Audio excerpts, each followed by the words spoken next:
All right, so switching from music now, let's talk about a couple of movies, right? So the first movie we'll talk about here is Monkey Man, right? This Sure. is the directorial debut from Dev Patel, you know what I mean, of Slumdog Millionaire fame and The Last Airbender infamy. You know what I mean? Right. Yeah. Like. No, You as know, I say, that maths problem real hard now. That's the problem, right? the what? Sorry. That maths problem, if you know that reference. Yeah. Right. From Slumdog, right? Ah, okay, yeah. No. Not from some dog. You see, remember he play a famous mathematician solve a famous math problem. What was that show again, boy? The man who saw infinity, I think. Yes. The man who knew infinity. Yes. He was in. Yeah, the man who knew infinity. Yeah.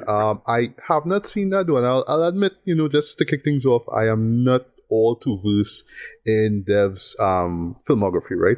Of course, we will introduce him through Slumdog Millionaire, a great film, albeit a film that I just haven't recapped since it won Best Picture back in 2009, right? But it was a great film from Danny Boyle, you know what I mean? Danny Boyle was on a roll in 2000s.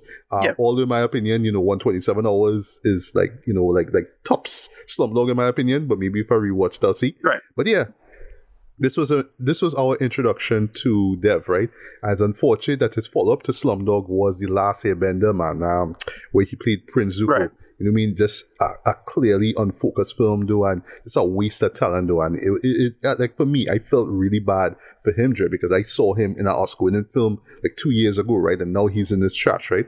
So since then, his career has, it's been on a certain trajectory. I can't say it's been on the up and up, but he's been doing this thing for a while, right? So I was actually surprised, like many people, when that first trailer for Monkey Man dropped. It's like, what's Monkey Man, Dread? And we seen Dev Patel looking all jacked up, all John Wick style, beating people up, gunning people down, and all that kind of stuff, right? And we seen it's produced by Jordan Peele, and there's all that kind of stuff. And it's like, okay, what is this, right? So it's like John Wick in Mumbai, right? That's the joke that everybody was making, right? So it's like that, right. But we were excited as all hell to see that show, Joe. Just off of that trailer that dropped. I believe it was on a Friday it dropped one. Everybody just went nuts, right? So surprise, it never came out theatrically in Trinidad. And later on in this review, I will give my estimation, my guesstimation as to why that's the case, right? So if you don't mind, I'll just do a quick run through of what this movie is about, right? So Dev plays Kid, right? His alias will eventually become Monkey Man, right? Because when he's introduced in the film, he's this underground, I don't want to say a cage fighter, but he's this underground fighter, right? This is club that this club that's in the heart of like India itself, or Mumbai, if you will. So yeah, he's like doing all that, like he's like involved in all that kind of stuff, right? In the ring, beating people up, but usually getting beat up, right? In the service of the owner / booker, who is played by my boy Shalto Copley, right? I forgot that he was in this film as well, right? So they set up pretty early that his mom was killed during this police attack on this village, right? And actually the police chief was the one who killed his mom, right? Directly, right? And that just sort of lit a fire in Kid for years, right? So he grew up, he got tough, he got jacked up, he's beating people up in the ring and whatnot, but he has this plan for revenge, and he kind of goes about it in this very precise and careful way, right? So one thing leads to the next, and he gets the opportunity to exact his revenge on the same man who killed his mom, but that doesn't play out the way it does, because it leads to this all-out chase, and just insanity ensues, right? And then from there now, he kind of finds himself down on his luck, and he kind of has to pick himself back up. And from there now, that's when he becomes the Monkey Man figure. He kind of understands his place in all of this. So it's not just about revenge, but it's about taking down, the people high in power. Because there's a subplot going on involving this guy who is running for presidency, right? And he is aligned with that police chief, and also this Yogi. I would assume that's what he is. But But yeah, this holy man, if you will, right? But you learn early on that he's anything but holy, because yeah, the man is shady as all hell. He's pulling all these strings, while all this drama is going on, right? So in a nutshell, it's just about this guy who has been at this point trying to survive in this world where, yeah, the impoverished are really impoverished, and the 1% are just doing all this like shady, nefarious shit now. And now he kind of finds himself like, look, like I could be this hero to the people, right? And take down this, not just, well, the criminals, but just take down these people in this high position in Indian society. And I'll stop there. So yeah, Ricardo, your thoughts on Monkey Man? I dug it, right? I was entertained. That's all I'll say. I didn't super love it because, again, it's kind of on the derivative end of things, but still good. Like, just the style really trumps the thing. And yeah, it gets into a lot of like interesting class stuff and, interesting conceits of just, wealth and power and disparity and these kind of things. It's a good like companion to this. Something like White Tiger, if you remember that. Yes. I was thinking of White Tiger though. When I saw the trailer for the first time, it's about this kid who, from the gutter, and he is, seeing high society and how, people from the gutter are being treated now. You know what I mean? And you just really see that difference now, in class, right? So it's like that. Right. Yeah. Yeah, and they just play with conceits to make it work. It's genuinely like charming and funny in its own way. I thought it was a surprisingly funny movie. It had me entertained. It was funny at some point, but I find that shit was grimy though, like this. Grimy. It's dark. And then, it gets, and then getting to spaces where I didn't expect it to do. Like, the part that I think that you're talking about, they're basically involved in the Hydra. Yes, like, that's it. Yep. Yeah, and all right, well, like, this is a whole subplot, but it works, and it works in the conceit of class, right? And I think it's surprisingly smart to put that in. It's very well thought out in the conceit of the story, and it's surprisingly subversive. That's why a lot of it works for me. For what it is. I could imagine this movie being like ruffling a couple of feathers, deliberately so, but it works for what it is, and especially some of the imagery of it. Like the guy who's the main cop guy is like, hey, that guy looking a little bit like what do you call it, boy, the super cop back 10 years ago. What's the name of that show, boy? Not Sultan. Not Sultan, boy. Gosh. No, not Sultan. You wanted. I feel I know what it is, no boy, but he's like a real silly over the top super cop, and I remember making a joke that he should be in the Expendables. And there was like a trilogy of films around him, I think, boy, but it wasn't Sultan. But I know what you're talking about. Yeah. Right. And yeah, it's this deliberate like subversion of that material, and I was like, yeah, why does this guy look like that? Why is he framed like the bad guy? It's like, okay, I get what they're going for. And so on and so forth. Good, right? Not great, but good. And none of it like really like wow me, but like I wish I don't know what I would have changed, to be honest, because it's really a first movie. It feels like a first movie, but it doesn't feel like a lazy movie, or it doesn't feel too much like, oh well, this is too like half-assed or anything like that. It's like, no, he know what he's doing. He makes a bunch of really, really good choices, and it works as a first film for the most part. It's his first directorial, if I understand, and that's how it is. So far, I dug the hell out of this. I can't be mad at it, to be honest. Yeah, same here too. So to get the flaw out of the way, and then I'll talk about the reason why I think it wasn't screened, in Trinidad.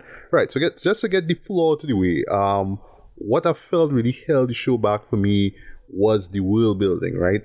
Even though it was very engaging in terms of introducing us to this version of India and whatnot, right? Or this section of Indian society, if you will, right?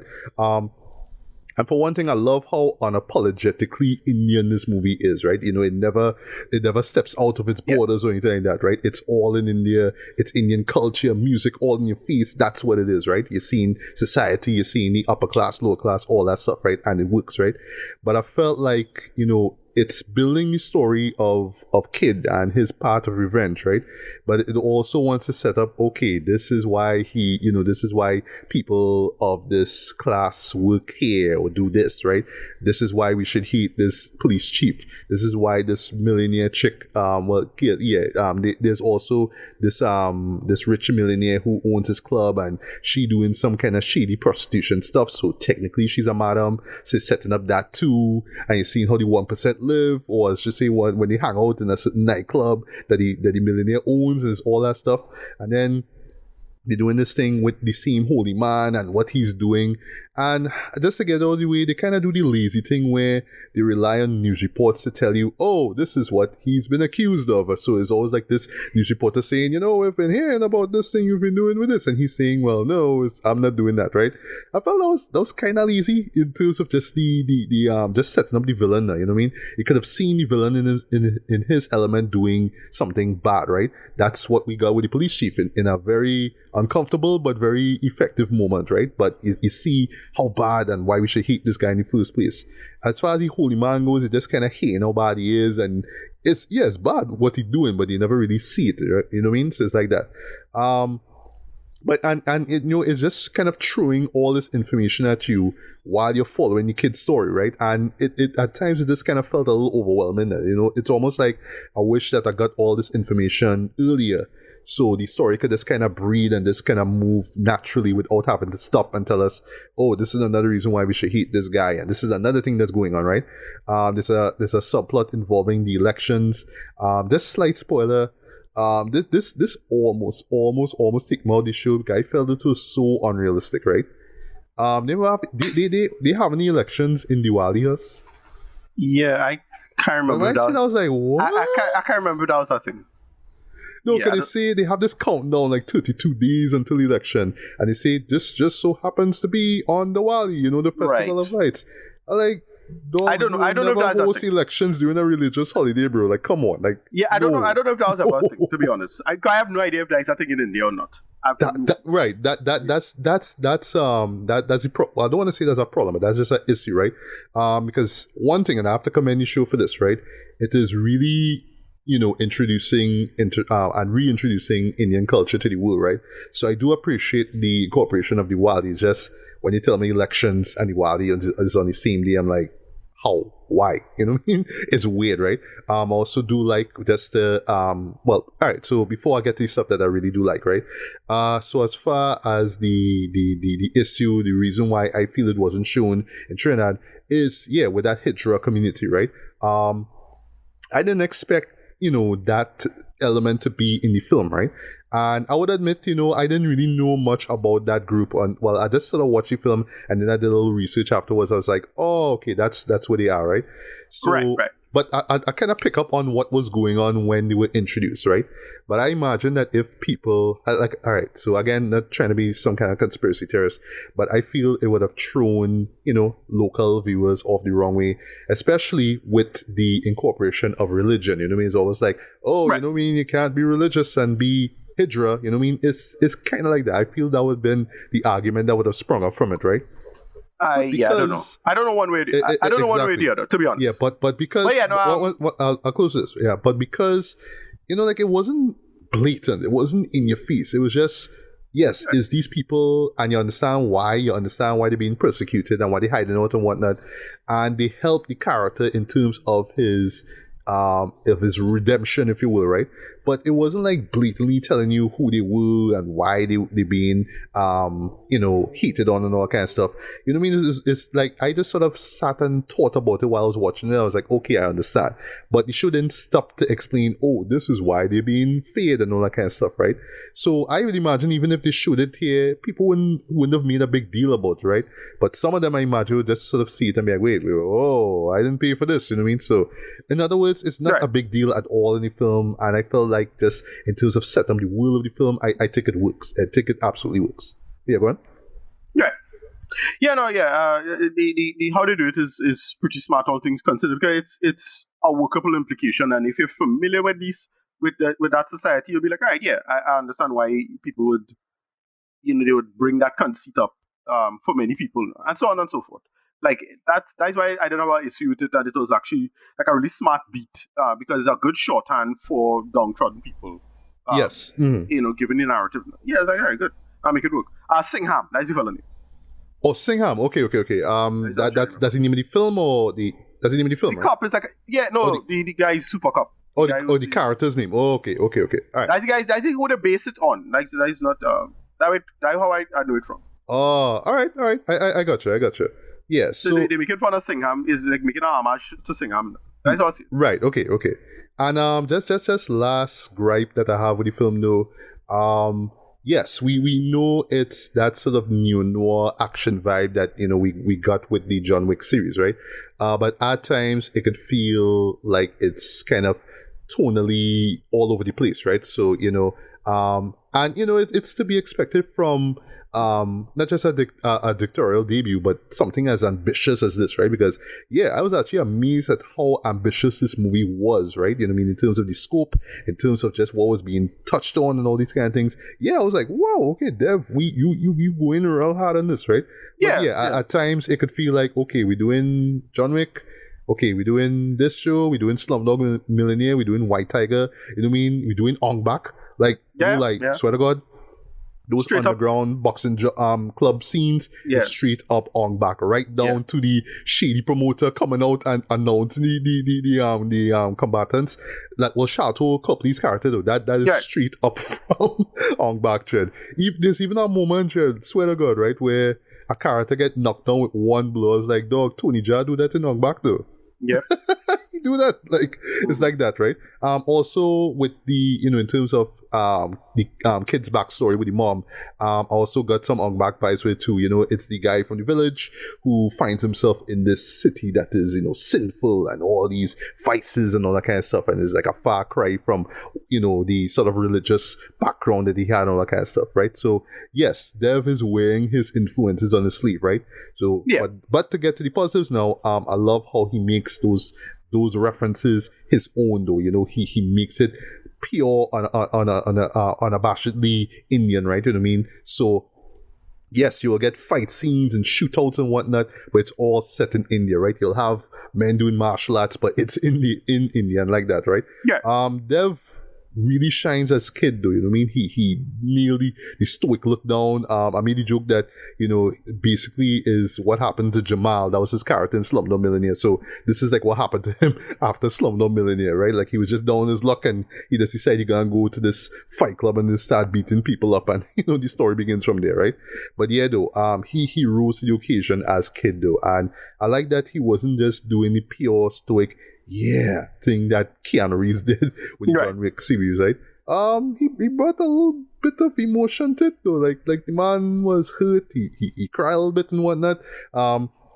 I love that they relate that to the loss of his mom as well, too. So you really feel the loss when you understand why he's so enraged, though. So one time now for him to throw blows or whatnot, you feel it, though, and it's really satisfying, though, when he's like beating people up, though, and especially like in the third act where he goes up against the bad guys, right?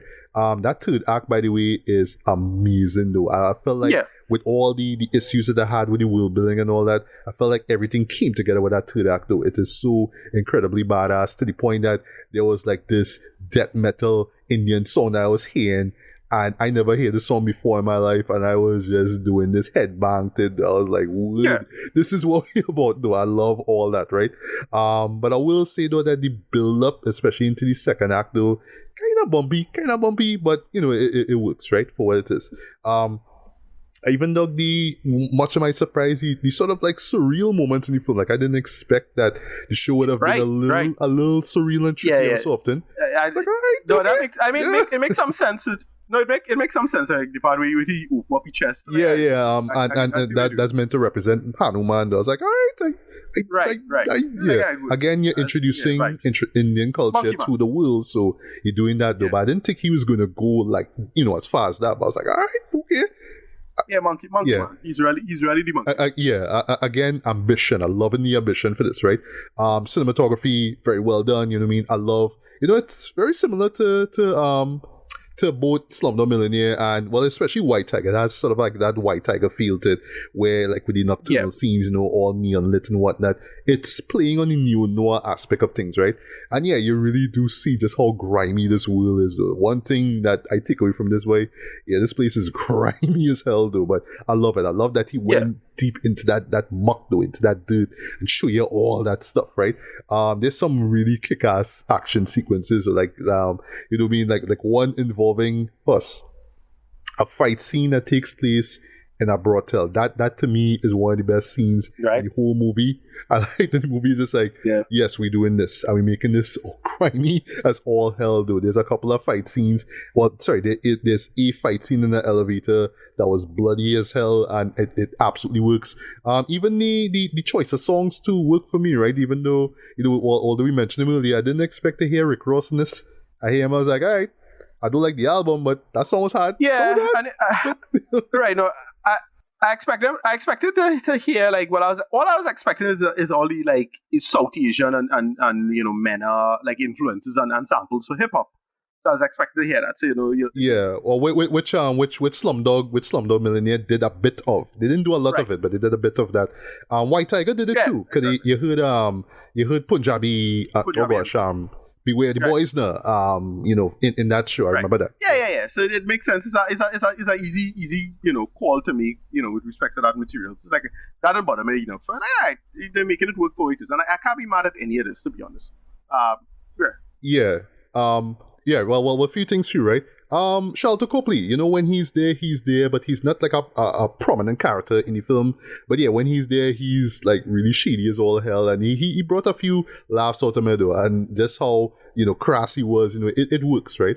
Also, just a little minor gripe, though, just going back to gripe, so like slight spoiler, I thought that kid would have kept the Monkey Man mask on. It's a shame that he take it off, and at that particular moment, they're like, dog, why you take it off for? This to show that it's you beating people up. Right. Okay, well, I guess if that's the point, all right, cool. But anyway, yeah, when Dev shows up and he's kicking ass and whatnot, it works, right?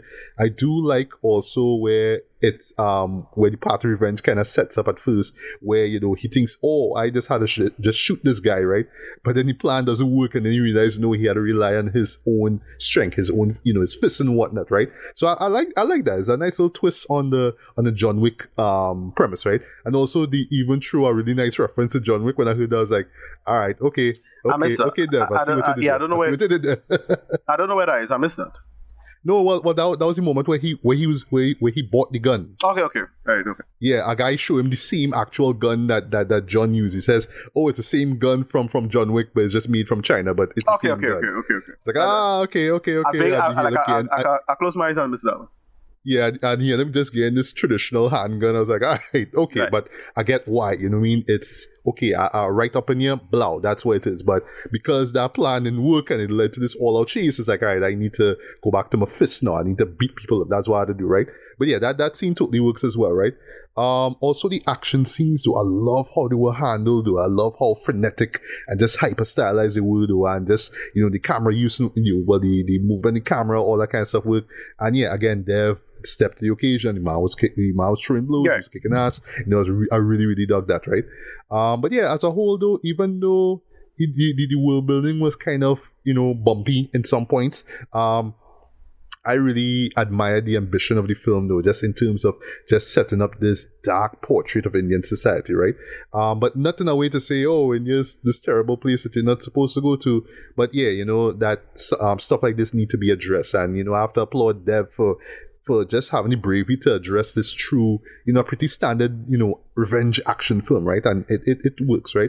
So it's not perfect, though, but as far as a directorial debut goes, Dev really knocked it out of the park with this one. Yeah. I would love to see more films from him, though, and I highly doubt that he will return to the action genre, but maybe because he, teamed up with Jordan Peele for this one, maybe he might do like what Jordan Peele does and just take particular genres and sort of flip them on his heels. But the catch is that Jordan Peele is with horror. Like, that's his shtick now. So I don't think Dev will do action again, but maybe he will. I don't know. I guess we'll see. Maybe he might bring a more realistic take to the kind of over-the-top action flicks that we get out of Bollywood. I think that would be a smart call on Dev, right? To kind of give you, oh, well, you know, instead of that set of action films, I'm going to give you some real shit. I'm going to give you some real griminess, you know, with your action films, right? That could be a nice step. That could be a nice direction he could follow, right? But I guess we'll see well, hopefully soon enough, right? But yeah, rating-wise for me, I'm going to give this a light 4 out of 5, man. I really enjoyed it for what it is. Despite its missteps with the world building and how overwhelming it is at times, though, I praise the ambition and just the effort. And just going back to what it is, he said, yeah, he did not half-ass this at all, boy. The man put energy and effort into this show, boy. Whether it's the action scenes or the storytelling or the world building itself, man. The man really put effort into it, and I can't be mad at this, man. So it's a shame that I didn't get to see it in theaters. I would have enjoyed it in theaters, but I watched it in my house and still had fun, so I can't be mad at that. But Ricardo, your final thoughts on rating? Yeah, 7 out of 10. I really dug it. The problem with it is it's not as bad or anything like that, but we see it everywhere before. But it's like, all right, cool, this works, good execution. But you see it everywhere before, and it's just in the context of India, nice white foods. The class stuff was welcomed. I really enjoyed that. But yeah, I don't know. You see, to be fair, I don't know what I would have done to like subvert this or change stuff or anything like that. It's like, yeah, this is what I expect from the material, and that's what we get. And I can't really be mad at any of that. 7 out of 10. All right, cool.